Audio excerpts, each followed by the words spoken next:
نفذت القوات البحرية في القوات المسلحة اليمنية بعون الله تعالى عملية استهداف لسفينة تجارية MSC يونايتد، وذلك بصواريخ بحرية مناسبة.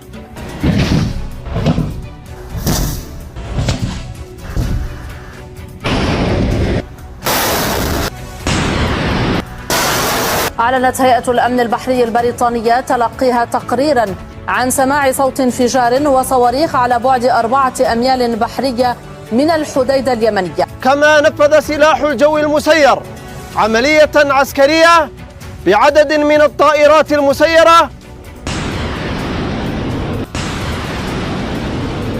على أهداف عسكرية في منطقة أم الرشراش ومناطق أخرى في فلسطين المحتلة.